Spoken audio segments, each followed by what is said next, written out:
Hello, hello, and welcome to another episode of For the Love of Sports. My name is Michael Rasile, and this is a show where I can talk about sports, I can talk about business, and I can talk about everything in between. Today, my incredible guest, Jehyve Floyd. He is a professional basketball player out in Israel, currently Holy Cross grad. And I'm very excited to get to talk about March Madness, and is also the author of the newly published book, Godfidence. Jehyve, how you doing today, buddy? I'm good. Thanks for having me. Pleasure is all mine. March Madness, Holy Cross. I'm excited to talk about all of it. Your entire story is very inspiring. Excited to get into it. But Jehyve, the first question I have for everybody on the For the Love of Sports podcast is, why do you love sports so much? Why do I love sports? I mean, I was born to be 6'8", so it was pretty much. I grew up liking the Celtics. It's crazy at the time where the big three came together. I was a big Rajon Rondo fan. I liked the way he passed the ball. He was cerebral on the court, so he was my biggest inspiration. But just being able to really mesh with people on the court and off the court, it's like another brotherhood outside of your family. So that was big for me growing up. I love that, man. Yeah, and I think it's Rajon Rondo. Shout out recent NBA champion Rajon Rondo. Right. So not too bad doing well down in Atlanta now too. I actually don't know if he's doing that well this season, but he did really well in the bubble, won a championship, and that's all that matters. And yeah, back in the day, man, people forget he was so freaking good with KG and Ray Allen, all those dudes. That was so much fun. So, but I know you're from New Jersey. Why? What? So did you follow all those guys to the Nets when they came over here, or how did that work out? I actually didn't. I'm still a Celtics fan, but it's crazy. Can't blame me. I think it was because I went to Boston one time when I was younger, and I'm actually a Patriots fan too. So I'm just in that area, and I went to school over there, Holy Cross. All right. So it was destined for me to be a Boston and Patriots fan. I like that, man. And so I did. So we didn't talk about this before, but I saw you're from Sayreville, New Jersey. Now I have to ask, because I have been many times. How many times have you been to the Starland Ballroom? I've been to Starland Ballroom once. Once? You live there? You went one time? Yeah, I went to a concert, P&B rock concert. He's my favorite artist around high school. And he had a concert there, and that was the only time I've been there, I think. Yeah, that's the only time I've been there. How many times have you been? I've been 4 or 5, but I live an hour away, so it's a little different for me. But shout out, Which man. Which concerts did you go to? I went and saw Parliament Funkadelic there, which was nuts. That was really fun. I saw a Pretty Light show there. There was a couple others I can't remember off the top of my head, but it's a nice place. It's a great place. And then they got flooded that one time, which was a total drag, I think during Sandy or Irene, one of those. So, but I just thought that was funny. I saw you're from Sayreville. I got to at least bring out the Starland Ballroom at some point, because that's the only thing. I live in Bridgewater right now. Oh, okay. So a little further away. Got to hop on 287 in the Parkway, but it's not too bad, man. It's not too bad. We're not here to talk about me or the Starland Ballroom, really. We're here to talk about you, Jehyve, and I'm excited to get into it. So I know one thing, and we'll get into a little bit later with the book, of course, but I know you're a very spiritual person. You're very aware when it comes to mental health and stress. Where did those influences come from within your community? Because I assume that has to have a huge impact on who you become as a man now. So where did those influences come from? I mean, I was born and raised in a church, and my dad's a pastor. So literally being in the church was literally my whole life. So I was a late bloomer with basketball. I didn't really start playing basketball organized until 15. So the first 15 years of my life, I really was in the church, doing little responsibilities there, played the drums, sang in the choir. So I was in the atmosphere a lot. So I was really in tune, and even behind the message behind my name, Jehyve, it has a spiritual meaning where it means God. So I've always had that constant reminder of who I am and my faith. So that's always been my go-to whenever there's problems come along. And just mental health in terms of being Black in America. That's a lot of things people don't talk about, is the strife we go through mentally. And I see my mom suffer from it a lot, and which helped me realize how much I also go through it as well. So just being open and vulnerable about my experiences, helping other people feel comfortable about, not suffering in silence and talking about it. I think that's the best way to help it. Yeah. I think talking about it is extremely important, because as we've seen over, with the third, let's call it, iteration of the internet now, where social media it's pretty much, it's connected to your hand at this point. I got this stupid watch on, right? So I know everything that's going on. So it's one of those things where we're so connected. It's finally starting to become a positive conversation to have, right? It used to be like such a negative, like you can't talk about how your Right. feelings, right? Especially if you're a man, like, and then again, Hmm. I'll say that, and then I can only imagine what it's like being a black man, right? I can't say Right. anything to that. And Imagine now, being a black athlete. there you So go, it's throw like that so extra many. level on top of it, right? Like you Yeah. can't be, a wimp, let's call it. If you can't see me, you can hear me. I'm using air quotes, right?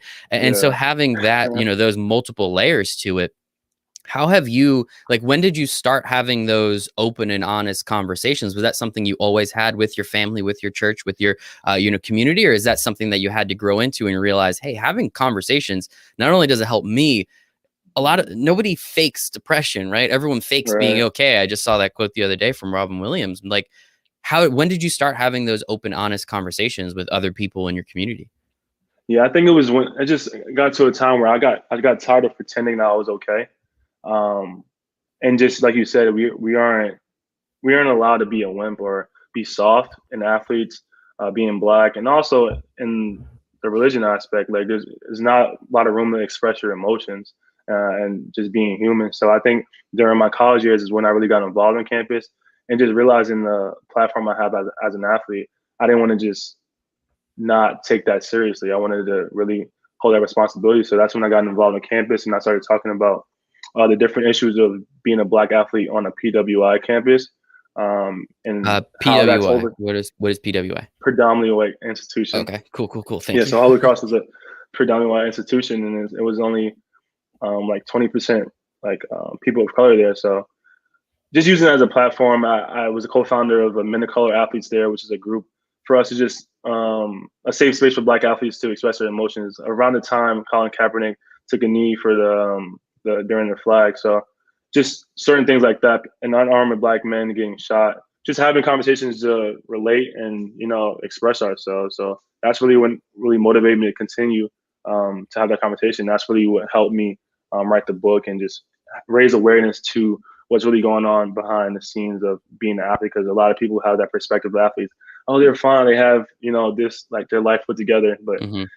we're human too. So it's Yes. like, that's my message to the world. Like, as an athlete, it's like, I'm a human first, and then I'm an athlete. So that's what I wear on my shoulder. So, And so one thing, I always like to look at things as a positive, right? Like if you look at things as a negative, everything's going to be a negative. And one thing that has come out of, obviously no one wished for the pandemic, no one wished for the coronavirus, right? But obviously we've seen a lot of NBA, MLB, NFL players taking an even bigger stand now. And one that really came to mind, right? There was Dak Prescott during this time talking about, I think he lost his brother due to suicide, and talking about what that's like and what he struggles with. Paul George, especially in the bubble, right?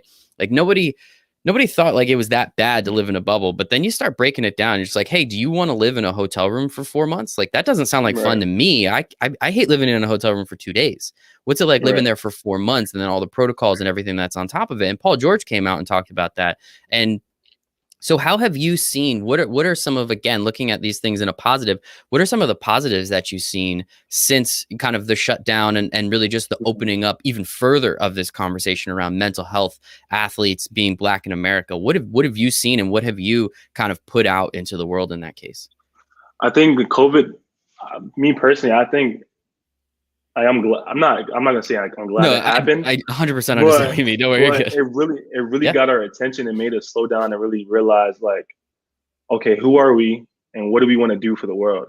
Like, if we're sit there being put, like, we have all the time in the world, we can't have the excuse of I'm busy. Hmm. But now you like taking the time, like, okay, what is my contribution to the world other than doing A, B, C, or D? But what is our purpose? So I think a lot of athletes took that initiative and were like, okay, what do I stand for? And a lot of things went on during the COVID around, like, the George Floyd murder and stuff like that. So as athletes, people are looking at you like what do you like?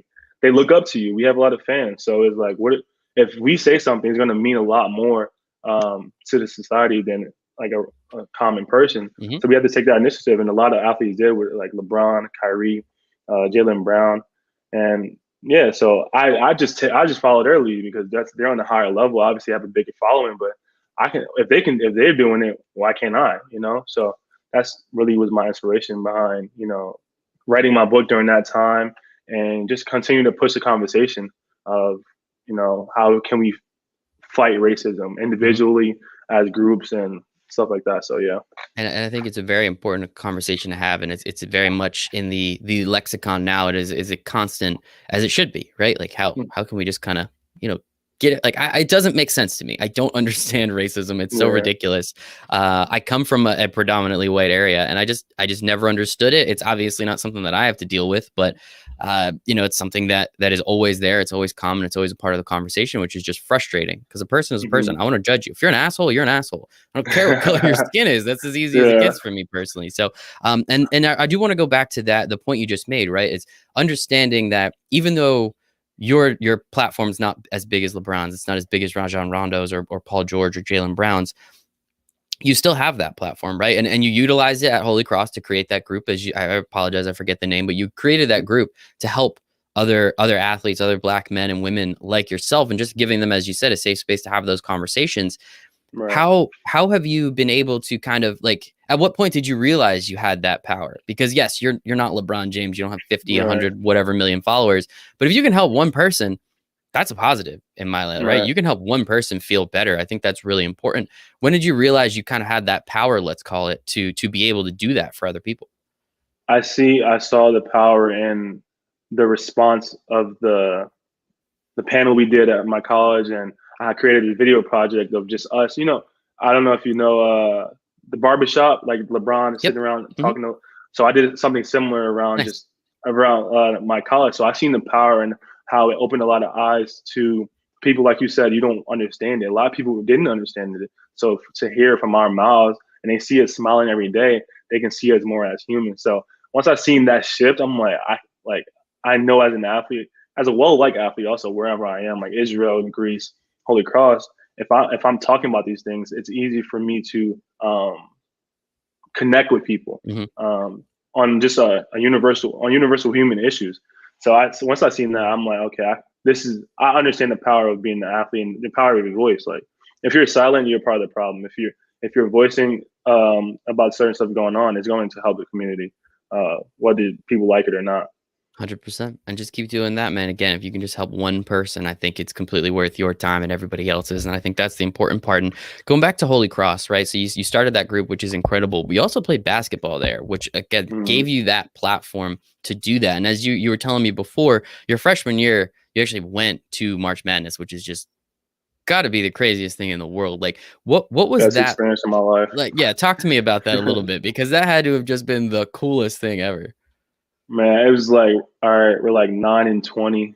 We're probably about to go home and then go on this magical run. Like it's really unexplainable how we really bonded at that moment and just came together. It was like, F it. Like we about to just whatever, you want to just put it all out there. And we ended up winning the championship. And I think going to March Madness, I didn't realize how like people dream about that all the time.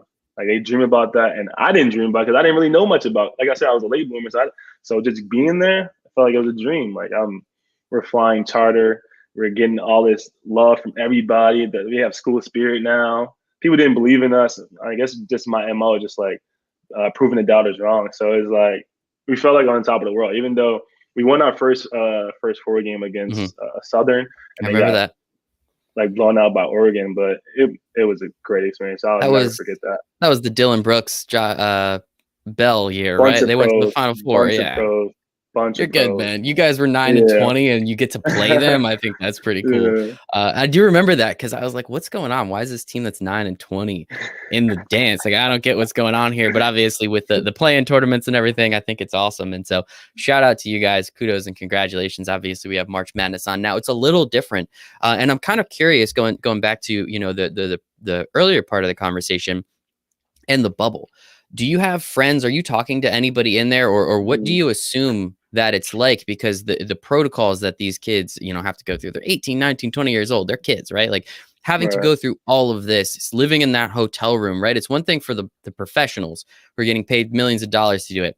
I still feel bad. I don't feel nearly as bad. Now these kids who aren't really getting anything, especially, those kids at, I don't know, Loyola Chicago, they're probably not, getting as much as maybe some of those kids from UCLA are getting, right? In terms of brand equity and everything.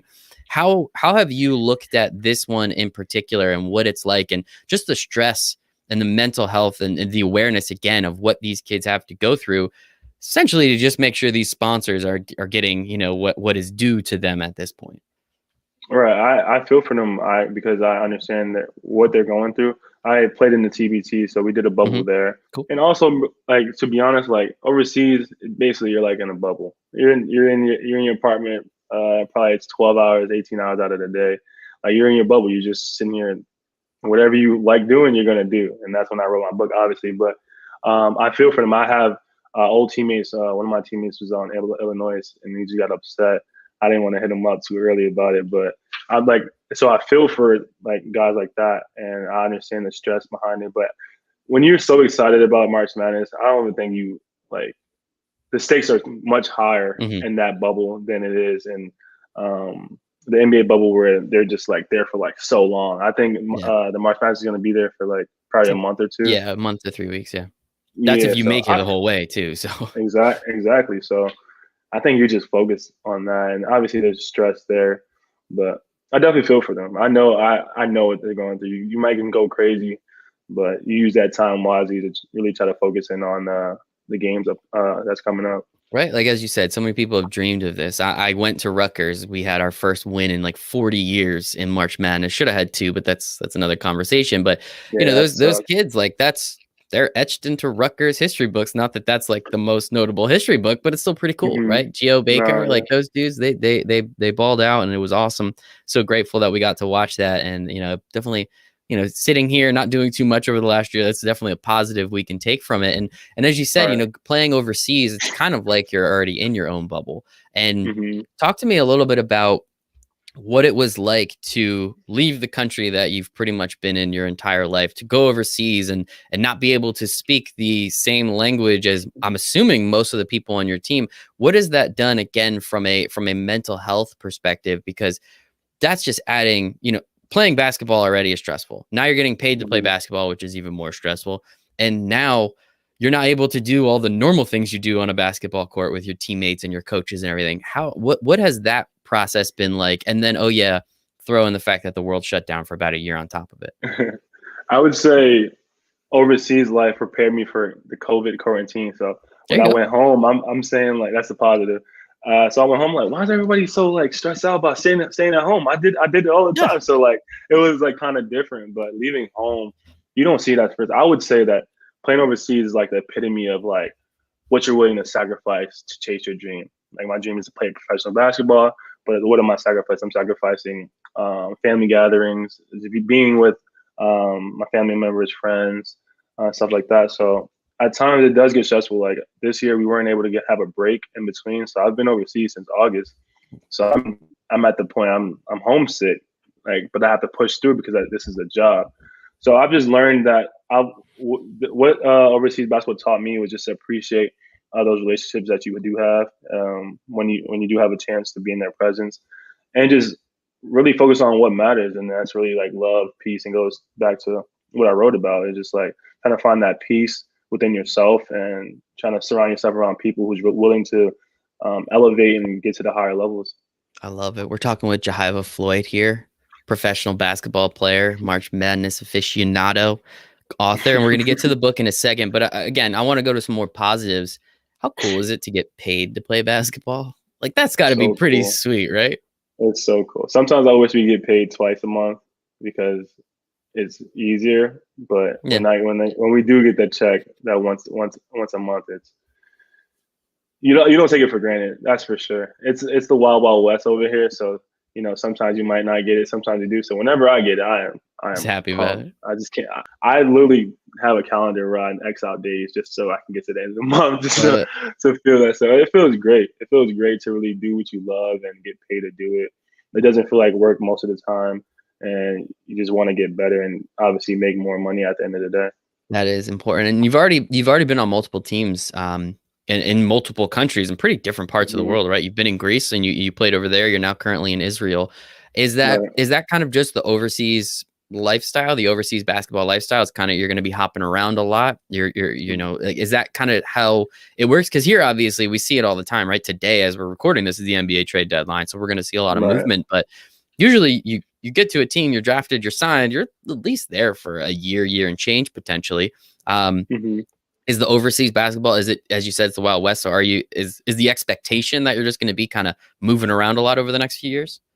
Yeah, it's very rare to have like a multi-year deal. You'd have to be really connected to the organization, which is, yeah, like I said, like is rare. So you are getting used to just bouncing the teams back to back, which was new for me because in college you're there for 4 years. Hmm. I can get comfortable here, I can grow and develop. But when you're like overseas, that 1 year you with that country, like that's how they're gonna see you for the rest of your career. So you have Hmm. to like really do what you need to do.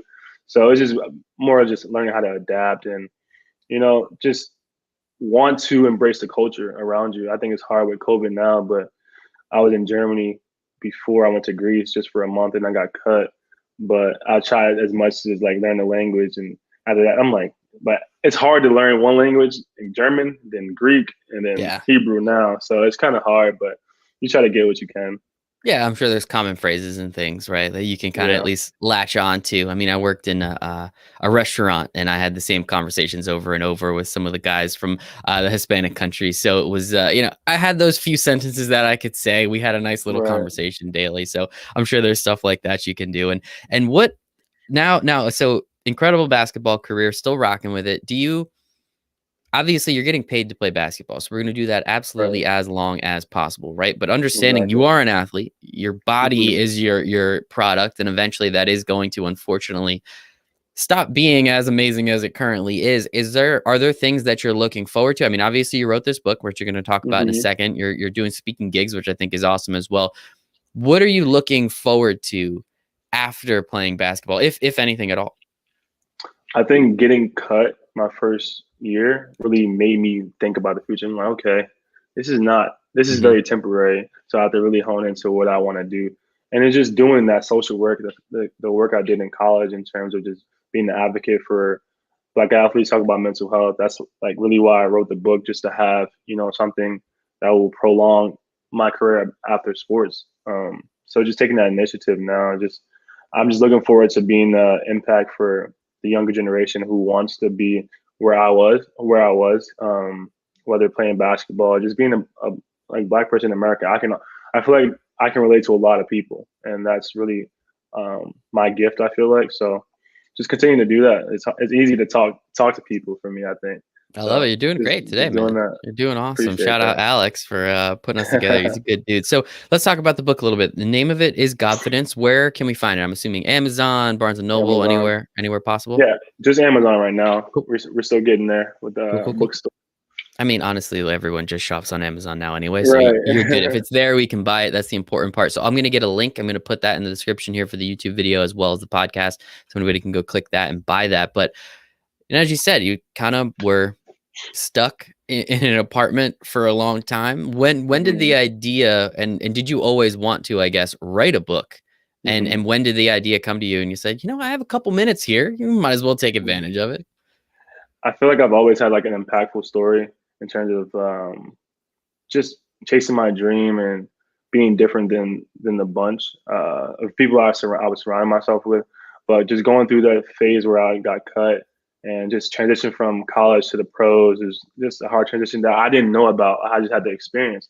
So I was like, there's a lot of people probably in my that would be my in my footsteps, like like in the future. So I'm like, Mhm. why not be that person to really guide them? What really came to my mind around October 2019, I was like, why not just write a book? Because I was already journaling. It was just for like my own Mhm. mental health, just getting my feelings and emotions on paper. And I'm like, this can really be something because uh, the title is confidence, and self confidence is always something that didn't come natural for me. And I talk about how like my parents' divorce affected that, and a lot of people go through that. So it's like I can always use my testimony to help somebody else. So like you said, it just takes that one person you can help, and then you're in your lane, you're in your purpose. So that was just really my motivation to do it. And so talk to me a little bit about the book. Is it kind of just pages from your life, some of those journals, or is there like what's the structure of it and really what is it about? Yeah, it's a structure for sure, but it outlines my life story. It's like a memoir. It's not like an Okay. autobiography or anything like that. So there are lessons that I've learned throughout my life. It starts around like just from my childhood. It talks a lot about childhood trauma. So I start off with the book usually. I mean, I talk the book, talk about my when my parents got divorced and I wanted to joke my suicidal experience and going through depression, and how that pain I felt then pushed me to become a basketball player. So I think we all have dreams and we all go through things here and there. So it's easy for us to all relate to that.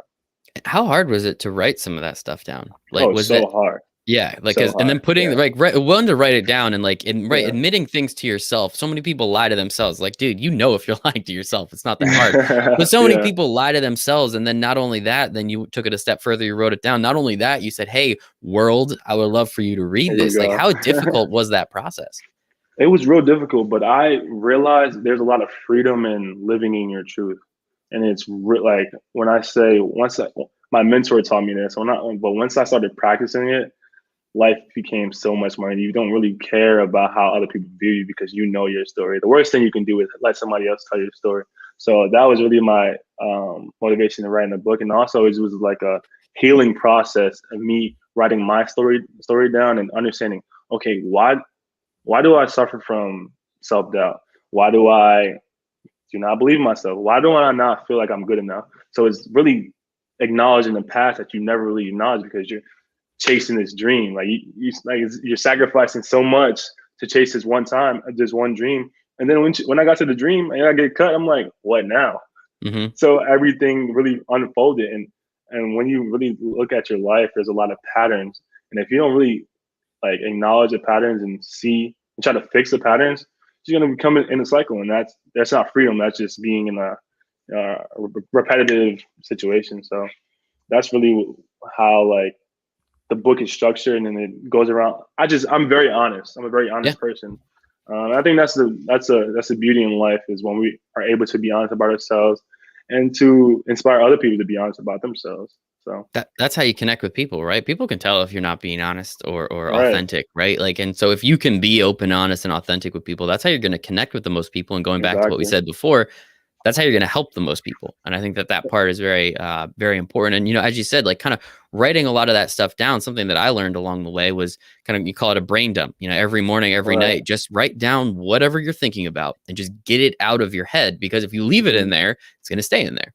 If you write it down Exactly. and put it somewhere, now you can kind of have, quote unquote closure to, okay, I'm done with that thought. I don't need this anymore. It's kind of out of the way. It's over there. It's in that book, and we're going to leave it there. So I think that part is really important. And not only did you do that, again, you wrote down a lot of this stuff that's very, very intimate to you in your life, and you put it in a book for others to read, which I think is very commendable. So kudos, shout out to you, man. That is not a lot of people can do that. So appreciate you helping the world, man.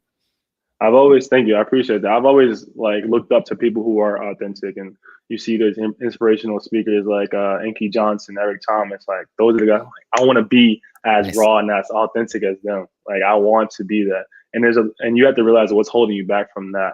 And that's always like an appearance, image, and what you care about what people think. And that's something I really cared about what people think, and that came from just being a pastor's kid, because what people thought affected me. Like, like they expected me to be this perfect kid. I'm like, I'm not perfect. I want to be human. I don't want to be perfect. So that's really is like, I wouldn't say a fu to people who think I'm perfect. I'm like, but I'm human. Look, like the book is here. Like, that's what I wanted to say. Like it was like a fu to people. Like I'm not perfect. Like I'm human just like you. Stop putting me on a pedestal. Like we're all connected and we're all, living this same life.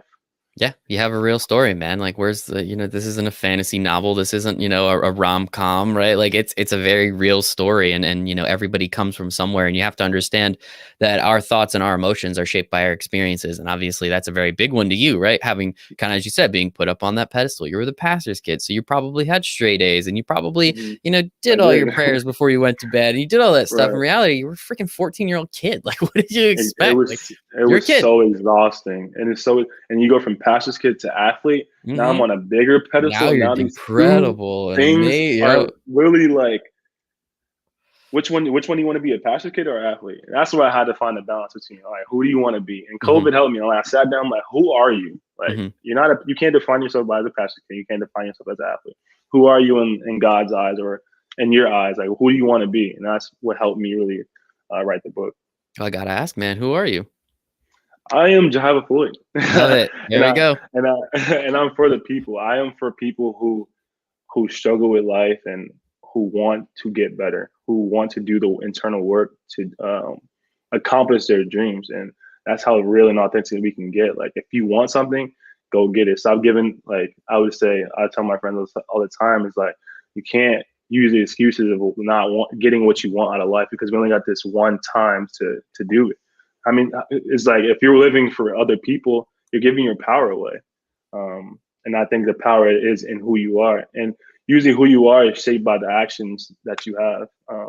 So just, keying in on those and making sure who you want to be and your actions right now are aligning. I love it, man. Jehyve Floyd, author of Godfidence, professional basketball players. You get checks to play basketball, man. That's so sweet. March Madness aficionado. Jehyve, where can, so let's do that one more time. Where can everybody find the book? You can find the book on Amazon. Okay. And just search your name, Jehyve Floyd or Godfidence. It should pop up, I'm assuming. Yep. Rock and roll. Godfidence and Jehyve. Where can everyone follow you on the internet to hang out with your story as time goes on? You can follow me on Instagram at Fetty_Floyd, FETTY_FLOYD, and Twitter, Jehyve_Floyd. Love it. And Facebook, Jehyve Floyd. What is the Fetty? I gotta ask, where's that come from? That was a nickname given to me in high school. I hated that at first, but it actually started to become like something I actually liked. But I was a big Fetty Wap fan. Nice. So I would run around the hallway just screaming, like singing his songs. So people would call me Fetty, and it just stick. And that's what people call me in college. And I'm retiring Fetty once I get married, though. Fetty. Cool. Yeah. He's my alter ego. He's my alter ego. I like that. Yeah. I like that. Yeah. Fetty Floyd does have a sweet alliteration to it. So it is pretty sweet. But Jehyve, this is absolutely incredible. One more time, make sure to go buy the book, Godfidence. It will be in the show notes here. I'll make sure to put it there for everybody that's watching. Sincerely, man, this was awesome. Really appreciate you being open and honest. This was an absolute pleasure. Thank you. I appreciate you for having me on your platform. Of course. Bye, everybody.